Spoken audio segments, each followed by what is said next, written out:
Well, good morning. And the moment we wait for with bated breath and anticipation, the two bees who are back together and absolutely wreaking havoc in the television world as well as the legal world. Good morning, gentlemen.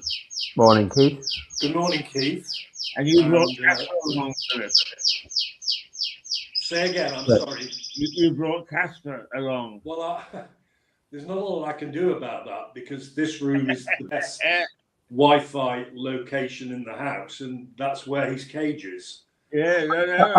I've got to say, Keith, I asked Philip if he would take a photo or get a photo of Casper because my daughters were keen to see him. And he's a very gorgeous canary, if you like that sort of thing. You know, couldn't eat a whole one, but no, but a very, very handsome young fellow, that canary. Well, it's Yes, certainly he's a got wonderful sweetheart. voice. I'm very pleased to have him as my pet. Yeah. But now, Richard, you have recently finished a book I have. about a notorious murderer called Hawley Harvey Crippen, Yes. known as It Dr. Crippen. was a colouring in book, and I hardly went over the lines at all, so that's fine. No, well, you did tell that to me, and no, it's impressive that at your age you can still colour in. No, it's good. Yeah. Well, luckily because I've got the shakes, it just sort of I just press the crayon. That they don't allow me anything other than crayons, obviously. No, And my shaky hand just does the rest of the work for me. So that's yes, well, we must buy Keith some colouring in books and some crayons because Oh, absolutely. he'd finish them in a day. yeah. Um, I saw that Carly Simon, the singer, has said that she has Parkinson's. Yes. I And read up on that yesterday. Yeah, yeah, and a really tough time before the Parkinson's. Is what, sorry? yeah. Yes. Philip sent me just one word, vain. Yes, you're so vain. Yeah, I bet you think this program's about you. yeah. That very distinctive voice. Yes. Well, I remember her. I mean, she's been around for a couple of decades, hasn't she? Oh, at least. Yeah. At least. And it's still recording. Yeah. I think you two know another bloke like that. But, Yeah, I know one. Yes, I'm looking at him at the moment. anyway, gentlemen,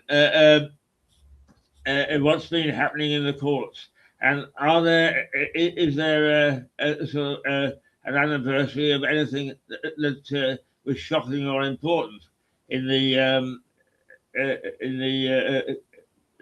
history of the courts? I don't think there's been an anniversary of any kind. There's it'd be interesting to see what that Undertaker gets, who kept the bodies, in particular of babies, and gave families sort of a random pile of ashes that wasn't particularly their child. And it'd be interesting to see what sort of sentence he gets, because it's not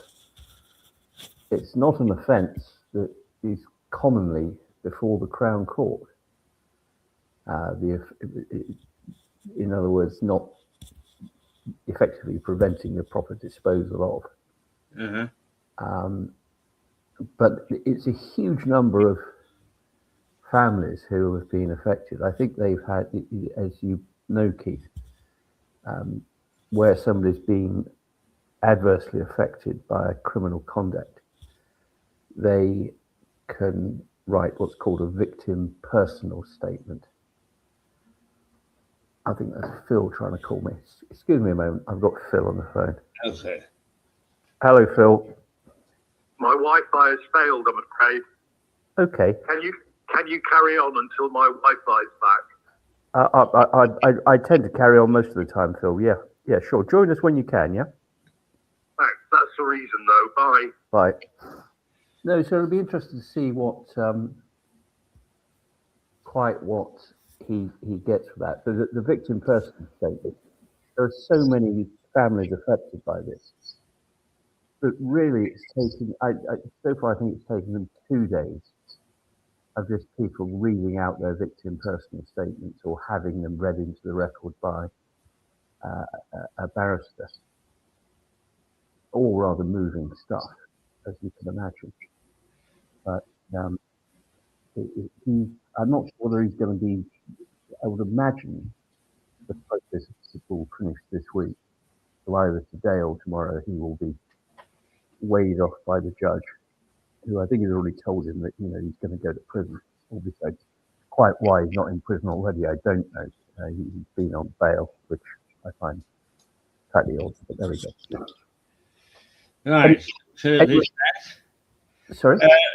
Just before we get launched into other things, I no, you can't hear us. Ah. Okay. Yeah, he'll come back. Don't worry. Philip's having some problems. For some reason, I don't know whether there's some anniversary, but the gunpowder plot seems to have concentrated people's minds. Oh, And the one thing that I remember in my own investigation into that incident in English history is that Guy Fawkes actually cheated the hangman by walking to the edge of the platform on which the gallows had been erected and throwing himself off and breaking his neck, because otherwise he would have been hanged, drawn and quartered. Yes, I've heard something similar to that. Yes, whether that's true or whether it's apocryphal, I don't really know. But it is quite possible, I suppose. Yeah, I mean it's not the sort of thing that would be handed down without an element of truth in it. I mean, I'm a great believer that history has got to be a combination of written plus the rumours handed down from father to son. Yes. Phil, can you hear us now? Yes, I can hear you. We can hear you, and we can hear, even more importantly, we can hear Casper. Yeah, yes. Well, my apologies. Having complimented you on your Wi-Fi, mine crashed. It's insecure connection, which is a problem I've had for many years, as you know. I was going to say that's very much your personal life. I'm aware of that. Yes. That's why they call me Justin. That's my real name. Were you talking about Guy Fawkes, Keith? Yes, I was. Yeah. It is claimed that he jumped off the ladder and was lucky enough to break his neck, thereby avoiding the agonies of the rest of it. The others weren't so lucky. Well, according to some written evidence, some of the plotters were being tortured and summarily executed, even while they were sort of clearing the House of Commons. Yes. Yeah. If it was yes. Well. Yes. Well, we were, Richard, I think, going to talk about Hawley Harvey Crippen. Yes, Dr. Crippen, who I would imagine, Keith, you must have interviewed. I did, just before he got onto the ship. Yeah. He was, of course, he died in 1910, so you would have been a cub reporter, but nevertheless, I'm sure they would have sent you out. Yes, he was executed on November the 23rd, 1910. Well, there we go. At Pentonville. Phil's the fact man. Originally American, and there are similarities here between somebody that you and I, Keith, have spoken about before, John Hay. In that really his life was as a fraudster, and the ultimate act in his case only one person, in Haig's case certainly at least 6, of killing somebody, really flowed from the multiple frauds that he committed. And so he grew up and purported to qualify as a doctor, albeit his qualifications weren't recognized in this country. And he had a rather peripatetic life. He sort of shuttled across the Atlantic more often than David Frost used to do when he did his talk shows. But he worked at various hospitals, purporting at different times to be a specialist in a whole range of things. He purported to be an obstetrician dealing with problems that only women have. He purported to be an ear, nose and throat doctor, and also an expert in dentistry. But perhaps most importantly, from that point of view, he was a great advocate of homeopathy. Now, I'm going to upset at least your viewer, if not his dog. Homeopathy is absolute garbage. It bears no relationship to science as we know it. And it's the theory that you introduce to a person who's got an illness a very tiny dose of what it is that you think is wrong with them, and this is the weirdness of homeopathy. The smaller the amount is, the more diluted it is, the more powerful its effects. And so he was a quack, and he had various jobs peddling homeopathic remedies, as I said, in America and here as well, and was involved in a range of businesses that were shown to be fraudulent. He also got married. He got married to a woman called Charlotte Bell in America when he was still relatively young. And she unfortunately died. And it's not quite understood why she did die, because she was a young, perfectly healthy woman. And it was only really after everything else came to light that her family in particular believed that Crippen had killed her. No evidence that would prove it in a court of law, but it's an odd feature that his first wife died in that way. And then he met a woman who would become his second wife. And she went under various names.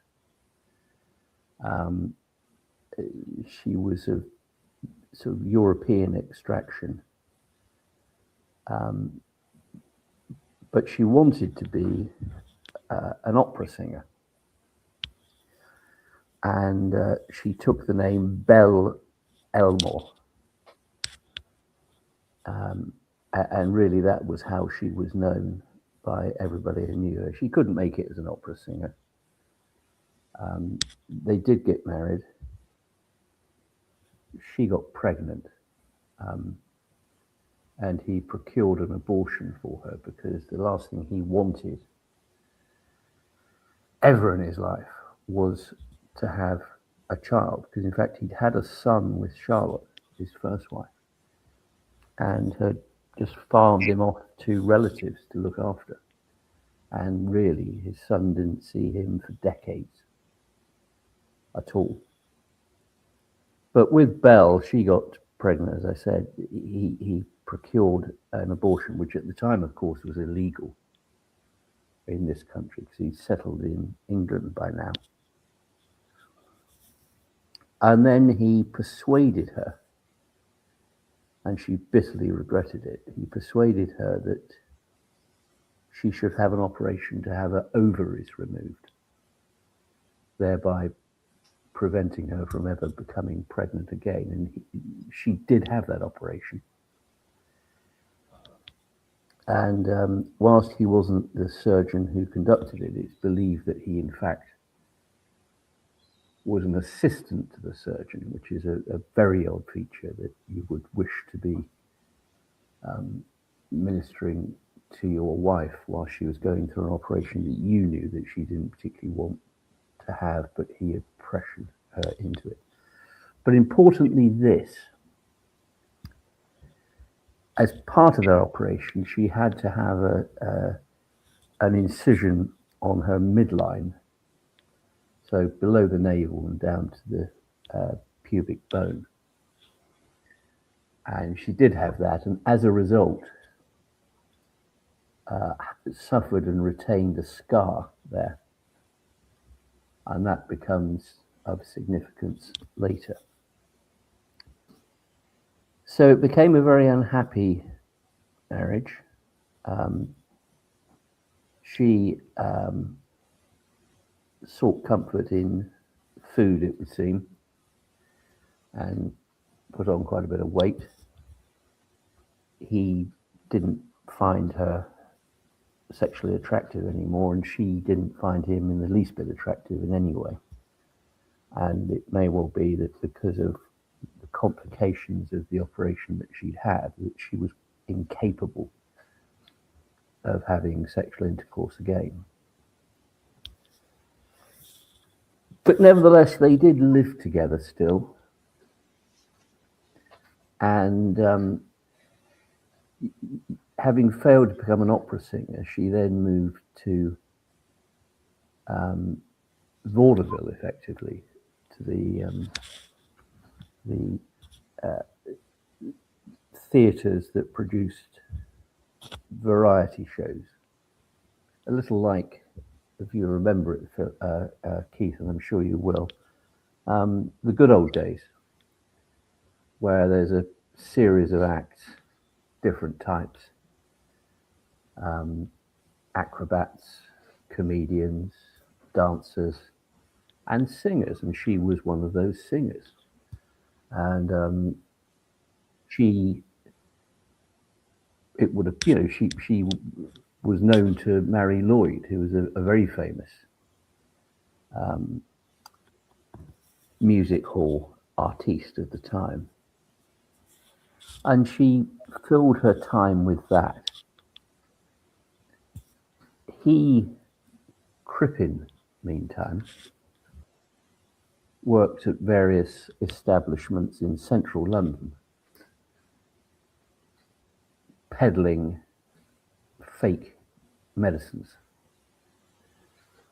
And whilst he was never the leading light in those, there were other people who were rather more proficient fraudsters than him who did that. He was an important part of it because he was their doctor, and they could say, look, this is this man, and he has worked at the following establishments, which is true, he had done, but all of them for very short periods of time.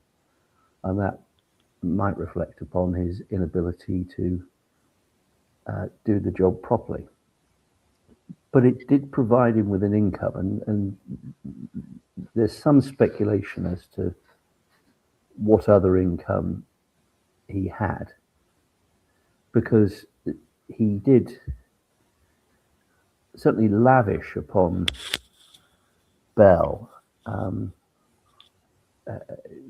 a lot of very expensive jewelry and a huge amount of clothes and furs and things like that. So they had an image on one level of being a very successful couple, the doctor and the singer. But he wasn't, as I said, happy with her, and she certainly wasn't happy with him. So it was a marriage of convenience. There's no question about that.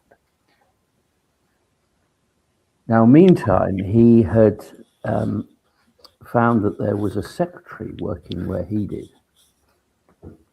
in one of these charlatan companies.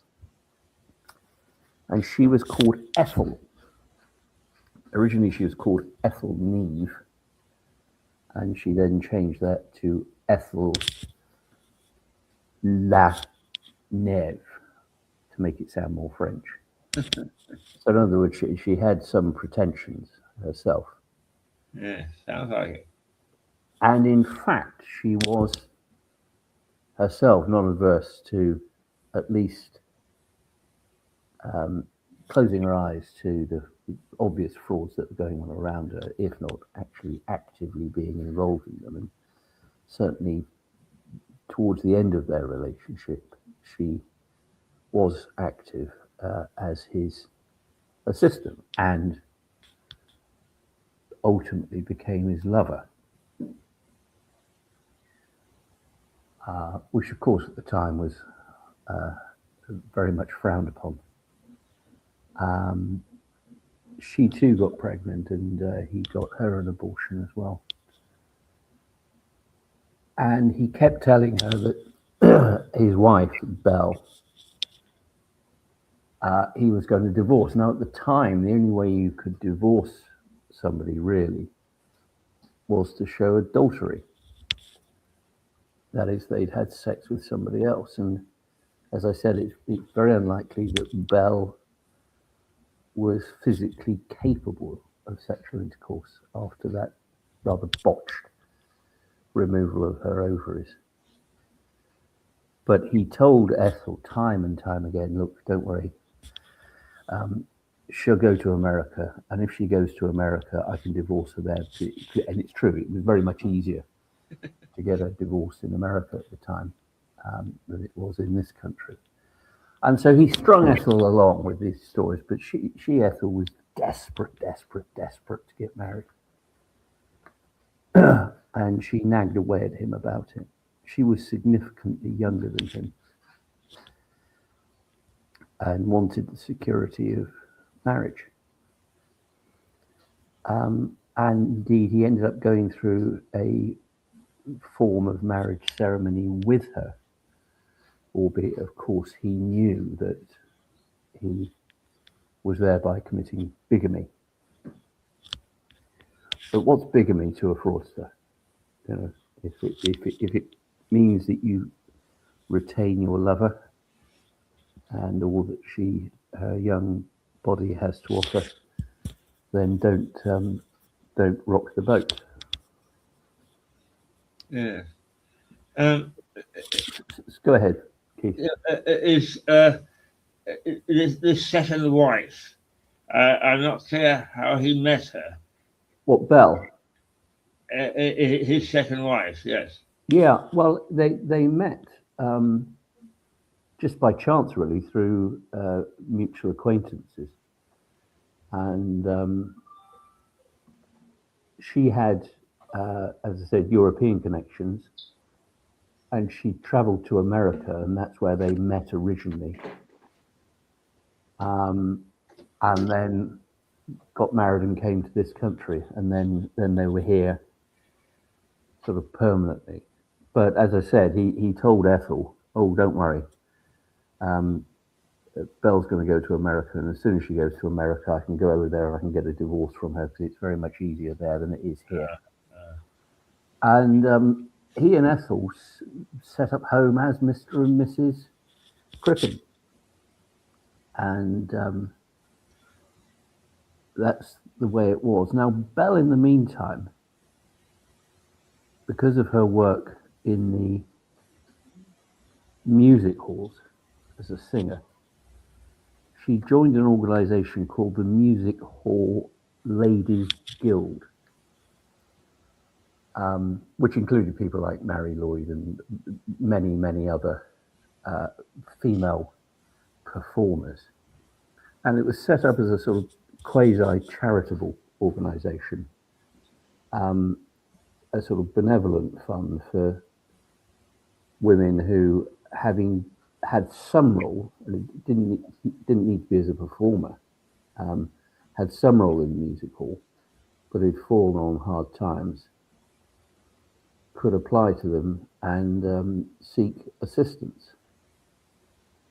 And she, Belle, was a very active member of this, and she ended up very shortly after joining, she became the treasurer and was very highly thought of by the other women in the organisation. And they cared for her a great deal. I don't think any of them had an inkling that quite how unpleasant her marriage was, but they must have had some inkling of it, albeit he would appear occasionally at events. And indeed, one dinner, which was sort of included this guild and other music hall characters, he had the temerity to turn up with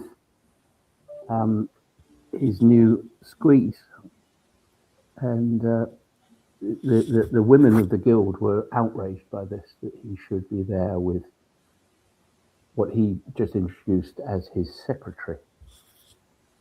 She was his secretary, but she was also, of course, his lover. And so things continued. And there came a time when he clearly needed to find a solution to the problem of having two wives. And because he was a doctor, he was able to procure a whole range of drugs. And he went to a pharmacist who he knew and ordered a significant quantity of something which was in fact a poison. It could be used in very, very tiny quantities, which I suppose is the homeopathy of it. But he ordered he ordered so much of it that the pharmacist had to order more in for him. And what appears to have, well, Phil, you tell us what he did. Yes, the poison you're talking about was called hyoscine. Yeah. And in very small doses, it could be used to tranquilize, for want of a better word, because Belle was notoriously and extremely moody and would lose her temper with Crippen over minor things. So it was first thought that he was using this to sort of calm her down, but it is scolopamine, and it was really unusual. It came to pass, really unusual, that it had been used to actually kill Belle or anybody. It was a very unusual way of doing it. Normally they'd use arsenic or something like that. She disappeared, basically. Yeah, and just dealing with her death, that would have been a very painful death if that was the drug that was administered. Absolutely, it would have been dreadful. And more drawn out than, for example, something like arsenic being used. Yes. Yeah. Yes. Sorry. No, don't say sorry, but no, you're absolutely right. It would have been agonising. Yeah. And she disappeared. She disappeared, and the guild, the ladies in the guild you've mentioned, became very concerned because they would have expected her to let them know if she was, for example, going away, which is the story that Crippen told. He told everybody that she'd gone back to America alone to look after a sick relative. Yeah. That was his first story. And he produced what purported to be a letter to the guild members from her, which he said that she was so upset that she dictated it to him, hence why it was in his handwriting.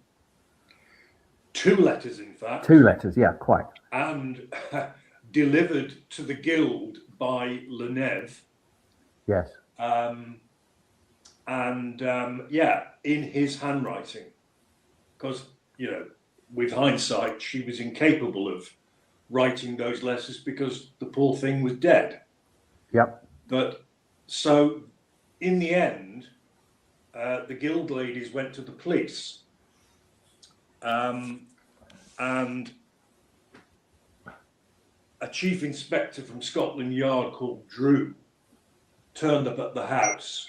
I think it's Dew, isn't it? DEW. DEW, you're quite right. Dew, yeah. Never make a mistake with a man who's read the book. He questioned Crippen about the disappearance of his wife. Well, just before that, in fact, when the guild first went to the police just ignored them.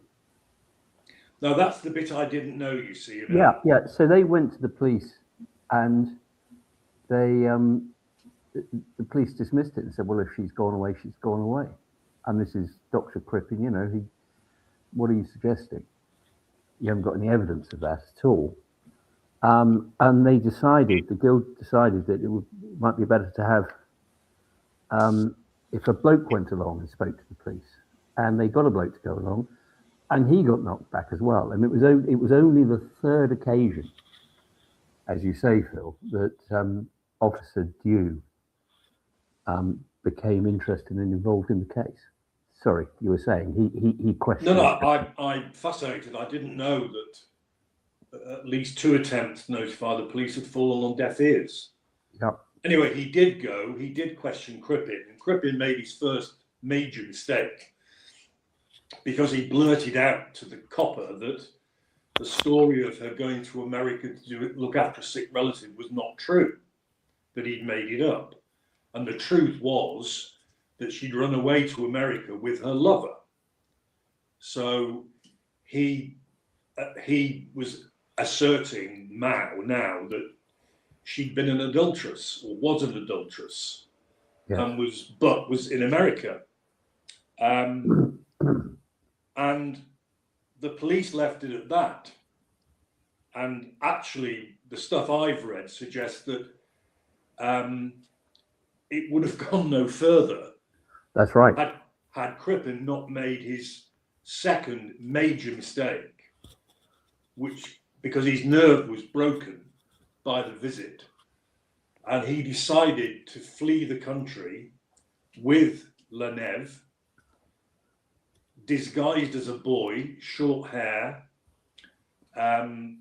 He bought boys' clothing, and there was evidence at the trial from the outfitters of the clothing he bought in which he dressed Ethel. And they went to the continent first, and then they sailed, I think from Antwerp, it doesn't matter. Yes, it was Antwerp. To America on a boat known as the SS Montrose. Well, the police now were getting more and more interested and went back to the house, which was entirely unoccupied, and did an absolutely thorough search, including the cellar. And in the cellar, they found underneath the flagstones a torso. In other words, a trunk, a human trunk. No head, no legs, no arms. No bones. No bones. And it had been put there in a form of quicklime, which normally would dissolve bones and flesh. But for some reason, and it's something to do with the earth underneath those flagstones and the clay, it was a clay soil. It converted the lime, whatever it was, into a preservative of flesh. And that is why, though the bones had disappeared, as you rightly point out, the flesh remained and was in a sort of a mummified state. Yes. So it was recovered. It was bits, wasn't it? It wasn't sort of in a single piece. Again, I didn't know that bit. Yes, it was sort of effectively sort of joints of meat type thing. And the pathologists, who included Bernard Spilsby, who became and that was his first major case. Yeah, I know exactly. He became massively famous in the 20th century. The opinion of both the pathologists was that the bones had been removed and disposed of elsewhere, as had the head. And whoever had done it must have had some medical training in dissection, which would fit with Crippen, of course. Precisely. Yeah. And when the body was examined, because I heard you mention earlier before my Wi-Fi failed me again, she had had this dreadful operation whereby her ovaries had been removed because he didn't want children. And hence the abortion for Ethel as well. Yes. And there was a scar on the torso, exactly where it would be expected to be, consistent with such an operation. Yes. And the two Crown's pathologists, and particularly Spilsbury, were absolutely adamant that this was a scar. Yes. Well, the defence, he was represented by a bloke called Tobin. The defence at trial were very keen to suggest this was not a scar. And the reason was that the renter medics they called, and it was almost laughable actually, they called a surgeon who'd never actually performed an operation. They called a second so-called pathologist who simply was barely qualified. And these two tried to persuade the court that it was not a scar, and the reason it wasn't a scar was because there were hair follicles around the flesh of the scar itself. Well, Spilsbury put paid to that idea by, yes, there were, in a wider scope, hair follicles, but they were non-relevant to the scar itself. So there we have two, if not more, ways of identification leading to the body being, well, Belle Elmore, as you've rightly said, was her stage name. Her real name was Cora. And so they had the body. Now, he's on the SS Montrose. Yeah, sorry, just they had the body, but I think they were also able to show that there were traces of the poison in the flesh that they had. Now, again, I bow to your knowledge. That's again, I didn't know. Yeah, I think that's right. Yes. Yeah. Anyway. So they're on the boat. They're on the boat, but their descriptions had been distributed, and these were in the days of working telegraphs, wireless telegraphy, and this is another big first. This is the big first in the case. Crippen and Leneve were actually arrested because the captain of the Montrose was very suspicious of them. He didn't believe Ethel was a boy, and he wirelessed Scotland Yard directly because the Montrose, which was quite a slow boat, was within range of wireless telegraphy with land. And so he telegraphed to the effect, suspected cellar murderers are on my boat. please take note. Well, they did take note, and Dew and colleagues, including 2 prison warders from Holloway, they boarded a faster boat and they arrived in Canada before Crippen and Lenève. Just on that, you know, the captain of this boat, who was very perceptive, and did his utmost to reassure the pair of them that everything was fine. That yes, yeah, and you know, invited them to dine at his table, which is of course a great honour on a boat, on a ship, that you get to dine at the captain's table. And he really did that so he could get a proper look at them. Yes. And became, you know, utterly convinced that that's who they were, and that that purported boy, the son, was in fact a woman. Quite so. Much to their surprise, Dew and his team boarded the Montrose off the Newfoundland coast and arrested the pair on suspicion of murder. Crippen allegedly said, words to that, "What a relief! I can't stand the tension anymore. I'm glad this is over," or worse to that effect. So they were brought back to the UK. They had the old-fashioned committal proceedings. In other words, when a case is sent from a magistrate's court to the Crown Court, in this case, the Old Bailey, and that was done at Bow Street Magistrates Court. An odd little feature of that is, you know, that this was the news story at the time. In fact, apart from the coronation of the new king, which was coming up, but this was the big story. Gilbert of Gilbert and Sullivan attended the committal proceedings. My goodness. Yeah. Yes. And Winston Churchill went to the Crown Court, well, the Assize Court trial. Yeah. Well, we forget in these days of instantaneous news and technology that this didn't exist in those days. No.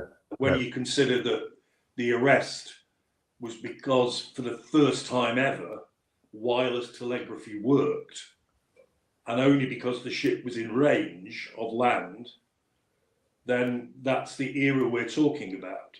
Yes. It's when people queued up in their thousands to watch 5-day test matches. Yes. You know. But so back to Blighty, committed for trial to the Bailey, the Central Criminal Court as we know it. Remanded, obviously, both in custody, and they were tried together. In fact, no, they weren't, Phil. Sorry. They were going to be tried together. Oh. And for reasons that I don't begin to understand, the prosecution decided that they try them separately, him first Right. and then her. And I think the suggested reason that they did that is that she was going to get a sympathy vote, and they didn't want that in any way to affect his trial. I think that's tactically unwise myself. I don't know what your view on that is. I really, again, I bow because I didn't know that. Because there's a picture of them, albeit I accept at Bow Street. Yes. There was an illegal picture taken. That's right. Of the pair of them in the dock at Bow Street. Yes. And they were together, and they were committed together. And it was only when it got to the Crown Court, sorry, the Bailey, that the prosecution made this decision. Which she was charged as an accessory, I think. That's right. Yeah. She wasn't charged with murder itself. That's quite right. And now, as you tell me and the viewer that she was tried separately, she was actually represented by Effie Smith. That's right. Who became Lord Birkenhead. Yep. Now, looking at the way Crippen's defence was run, it was a denial of doing it. It was an assertion that the body had been there long before Crippen and Bell had moved into Hilldrop Crescent, which is where the house was, and also an absolute insistence that Ethel should not be incriminated. So that was the defence upon Crippen's instructions that Tobin ran. Now, the brief had first been offered to a very famous Edwardian barrister called Sir Edward Marshall Hall, who was as famous as a barrister as Spilsbury became as a pathologist. I mean, these were big names.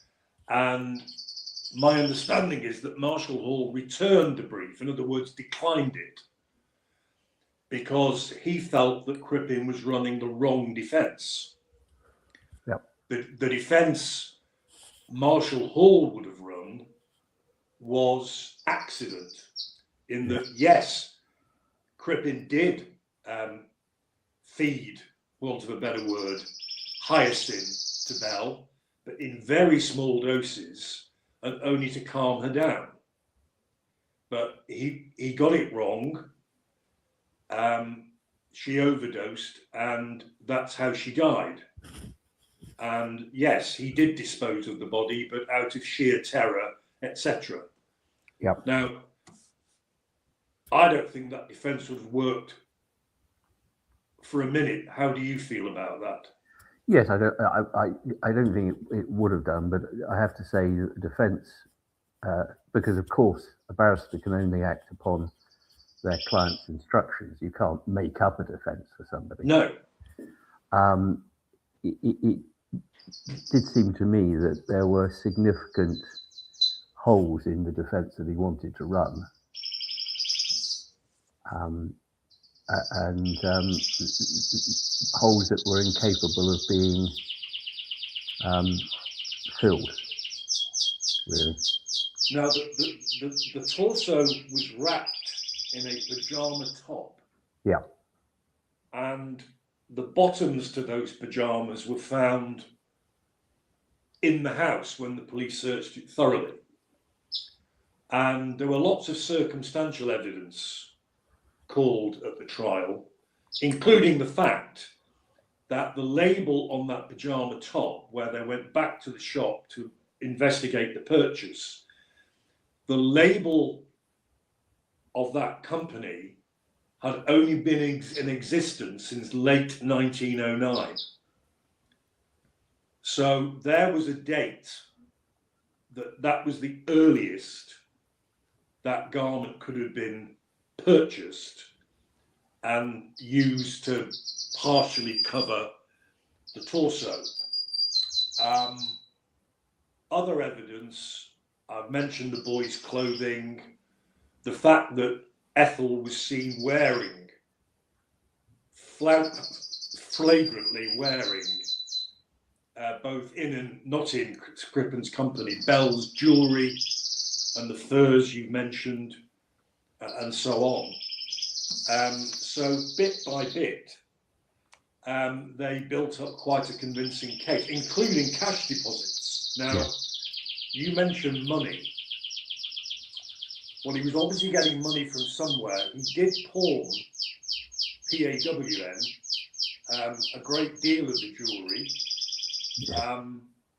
And in the end, he was able to put cash deposits in safe boxes up to £900. And in £900 in 1910, I found out, is worth about £150,000 today. So it was a substantial amount of money, Richard. Yes. Which the Crown said was obviously, the nest egg for his life ahead with Ethel. Yes. It took the jury 29 minutes to convict him. Pretty quick. So the Crown's case was accepted, the defence case wasn't. And there were things in the witness box. I mean, I as you know, I did treat myself to reading the transcripts of the trial available online, and he tripped up many times under cross-examination, many times, and he was hanged. Yes. As I said, in the November of 1910. Yeah. And then she was, after that, tried and was found not guilty. Very quickly. Very quickly. It took the jury about 9 minutes. Yeah, and went on to live, I think, until the 1960s. She did. She went to America. Yeah. Ironically, on the day he was executed. Yeah. That's the day she chose to travel. And she was, you know, for many years, she was fearful that people would recognize her. She changed her name, but she was fearful that people would say, you're the, because there's been so much publicity and absolutely photos of her. And there were occasions, there was one job she had where it was quite clear that the other women in the typing pool were gossiping about her as to whether or not she was or wasn't, and she just left the job. Yeah. Well, I mean, she was an English woman, despite her name. She wasn't an American. No, quite. Unlike Crippen himself and Cora. Yep. So yes, between us, with a few interruptions because of my bad Wi-Fi, we've told anybody who cares to watch and listen well, not the bare bones, but the story. Yeah. So let me ask you this, Phil. Your counsel for the defence in the first trial, your client is facing a genuine risk of capital punishment, being hanged, and you've got to make a speech to, in those days, 12 good men and true. Yeah. What's your closing speech going to be?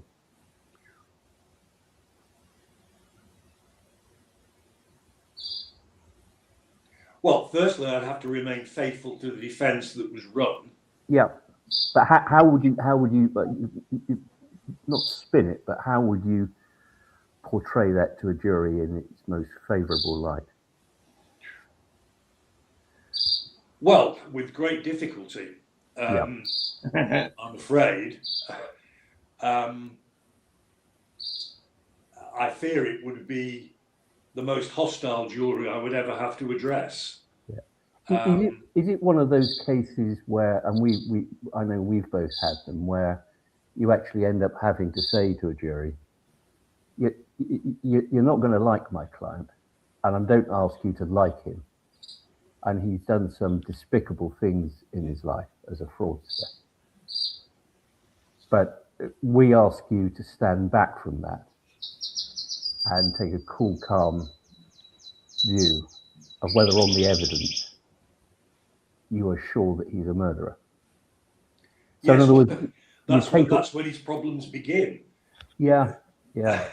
If as a defender you're saying, just concentrate on the evidence, put your emotions to one side, you're not meant to like him, he's a horrible man, we all accept that.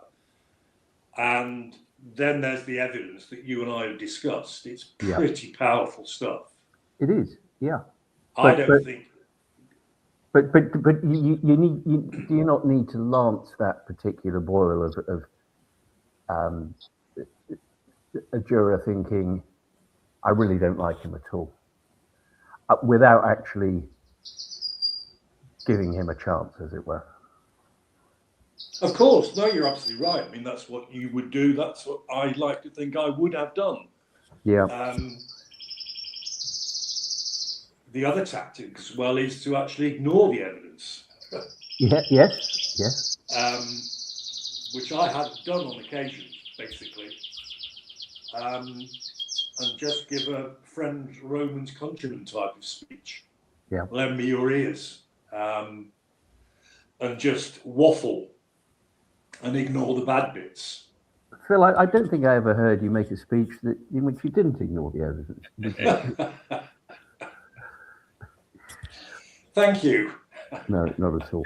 But, that's because I was always up against demon prosecutors like you. Yeah, well, no. I never stood a chance. Yeah. Something I want to ask you, Richard. Yeah. Because you are a self-declared expert on the Carry On films. Well, something like that, yes. Well, in which Carry On film, did Peter Butterworth play an Edwardian who'd killed his first two wives and was looking for a third? Yes. And in which film his friend nicknamed him Dr. Crippen?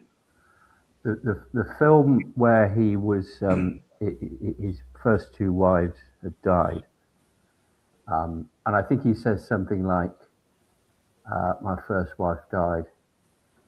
She was poisoned by mushrooms. And your second wife?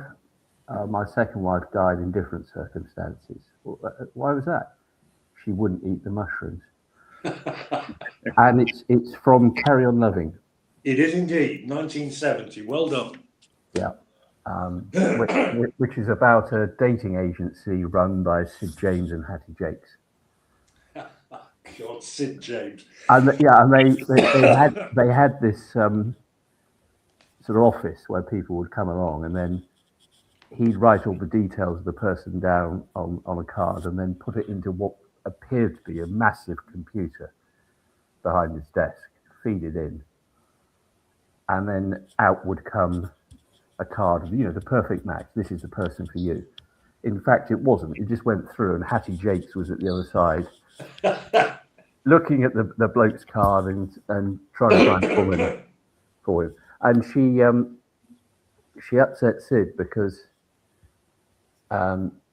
he fancied a woman who had come along there and was sort of chasing her. And when an eligible male came in and had his card put through to Hattie, she sent back the card of this woman who Sid was chasing. And he was going, I don't know what's happened. The machine's gone wrong. I can't understand it. No, she's not available, that one. Oh, brilliant stuff. Yeah. No, I mean, I got that from a whole list of books, dramas, films, you name it, that were all in some way based or associated with Crippen. I mean, it's extraordinary. Yeah. A whole list of things. It remains a very gripping story. Yes, well over a century after it all happened. Oh yes, absolutely. Could I ask you, which port did Crippen embark on the ship to go to Canada? Which what? Sorry, Keith. Course. Port. I think it was Amsterdam. Antwerp. Antwerp. Sorry. Antwerp. Oh, right. Yeah. He and Lenève fled to the continent.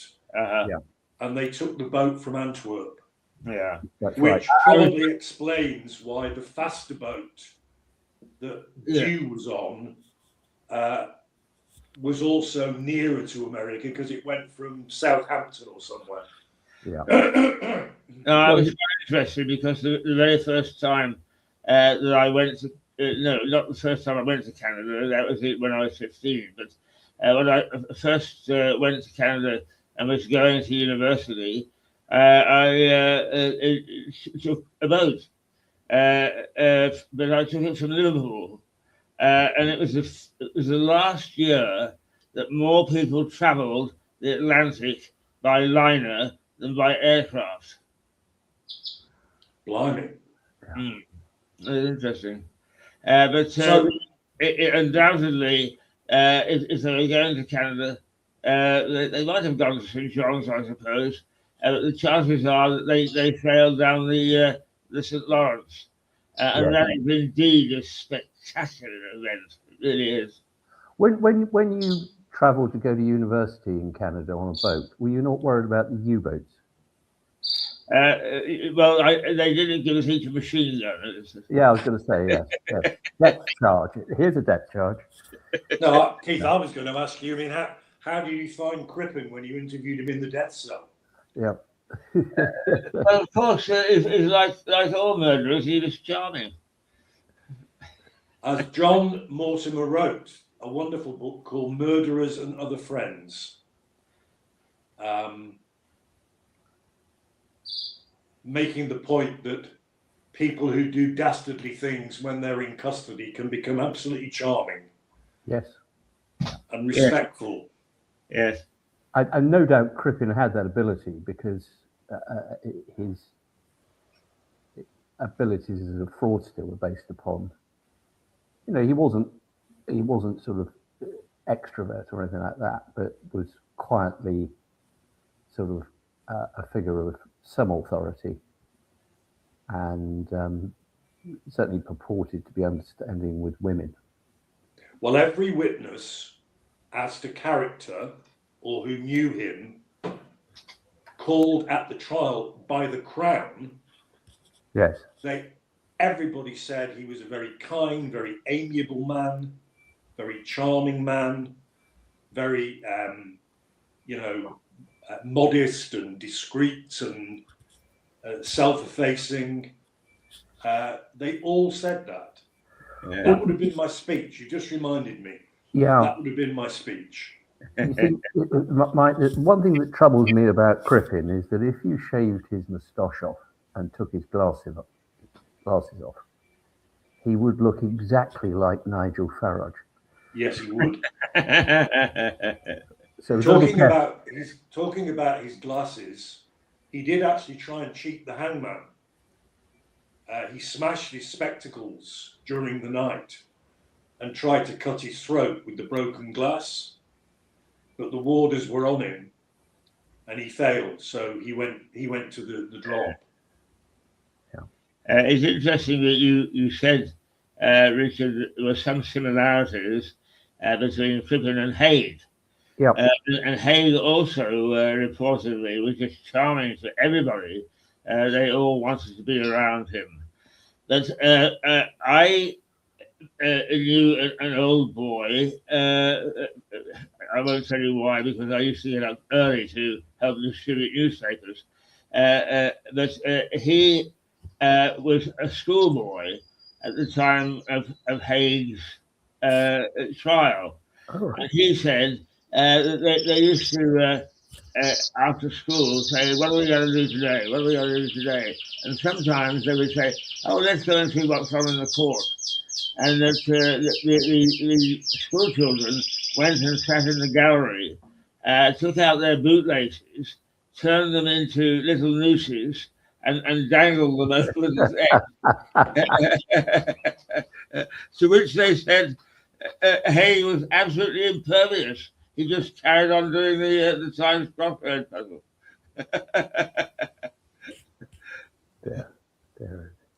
Now, gentlemen, I need to love you and leave you. I have driving duties to perform shortly. Okay. Well, thank you very much, gentlemen. You've actually done 1 hour and 3 minutes. That's a wonderful. Well, Rich has done 1 hour and 3 minutes. No, we get overtime, don't we? Yes, absolutely. Double the salary. Come on. Very well.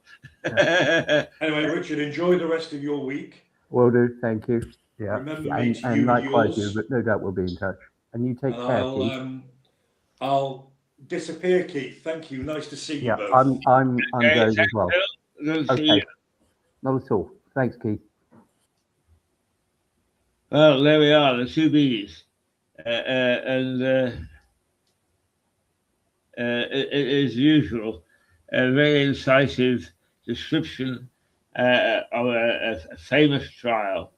A little bit of what would you have done if you had been the prosecuting or defense counsel, and what was the background? What were the people like? What was the atmosphere like? that's the sort of stuff that you just can't buy. So thank you very much, gentlemen, and we'll look forward to seeing them this time next week. And till then, we'll say toodle pip. I'll be back as of August. I will be back in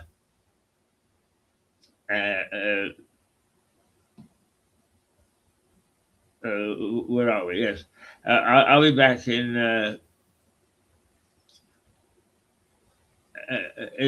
next hour with a program before Harry Atherton comes along at 11 o'clock our time. And is that right? Yes, that's right. And we'll get some analysis of what's happening in the world with very incisive views and very good analysis. So for the moment, what we'll do is we'll say toodle pip for an hour, and then we'll be back at 11. 11. Yeah, what is it? Is it? I'm not sure. We'll be back very shortly. Right. Stay in the studio until the outro echo. Right. Okay. We'll be back in an hour.